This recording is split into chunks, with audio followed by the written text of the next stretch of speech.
สบายดีสวัสดีพี่น้องป้องปายสู่ผู้สุคนพี่น้องมื้อนี้มาพบมาพอกับบ่าวบูแซ่บนัวแชนแนลคือเก่าพี่น้องมื้อนี้ต้มไก่พี่น้องเอ้ยมื้อนี้ต้มไก่รอบเช้าพี่น้อง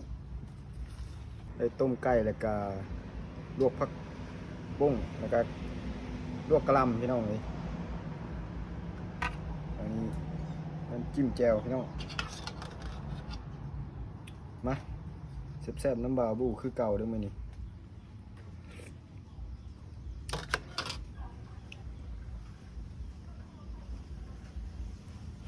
เข้ากันฮ้อนๆพี่น้อง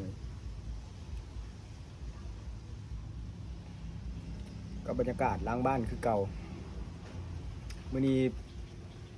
ฝนหากระเช้าตกพี่น้องเอ้ยหลังจากตกมาหลายมื้อหลายวัน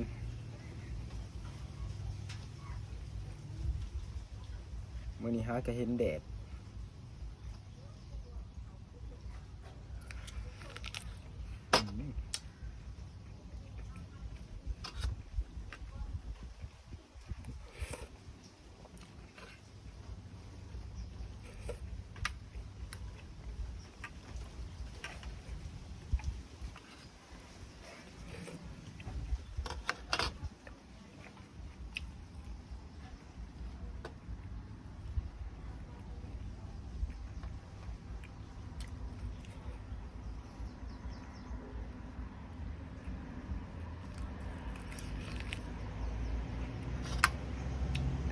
ที่มันหยาบเนี่ยจังหน่อยไก่กัน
มีไข่มันนำพร้อมพี่น้อง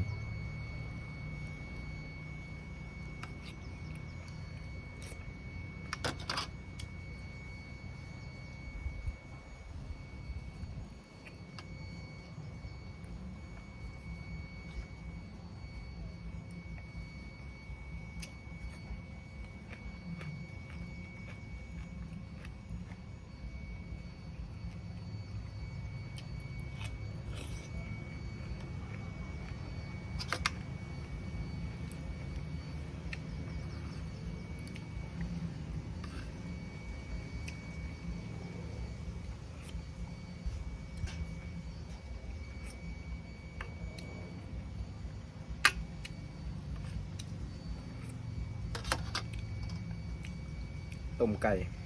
ใส่ตะไคร้แน่พี่น้องใส่หัวซิงไก่แล้วก็ข่าพี่น้อง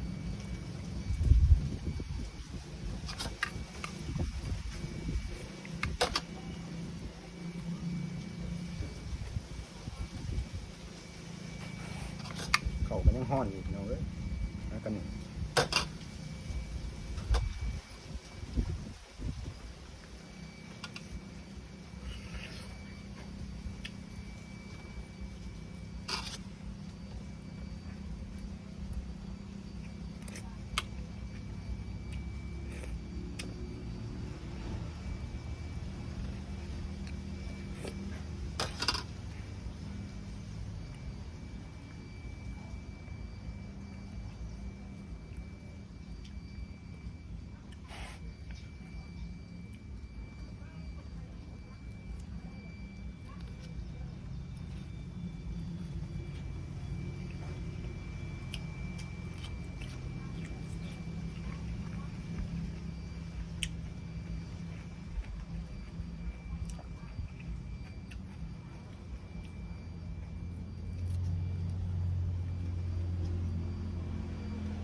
ข่มันพี่น้อง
เริ่มลมแล้วพี่น้องลมเย็นบาด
เขากระทบครับ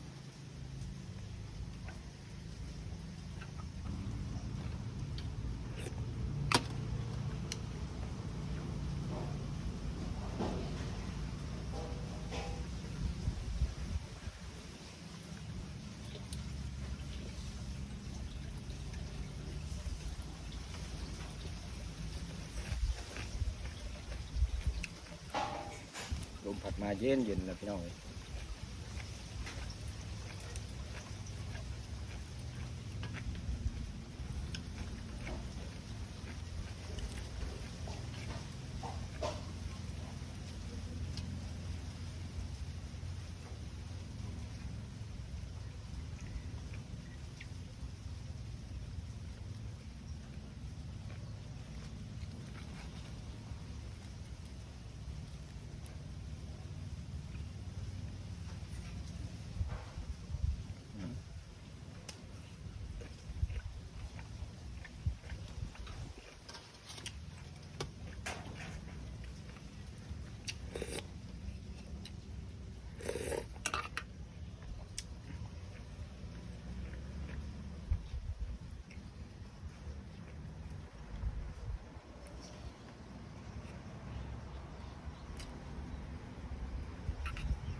เอาพี่น้องบานนี้ก็รู้สึกว่าอิ่มเลยพี่น้องเอ้ยบานนี้ก็สิขอจบคลิปแต่เพียงเท่านี้เด้อพี่น้องเด้ออย่างไรก็ฝากกดไลค์กดแชร์กดติดตามให้บ่าววูเนี่ยเด้อพี่น้องเด้อเพื่อเป็นกำลังใจเฮ็ดคลิปต่อๆไปพี่น้องท้ายที่สุดก็ขอกล่าวคำว่าสบายดีสวัสดีพี่น้อง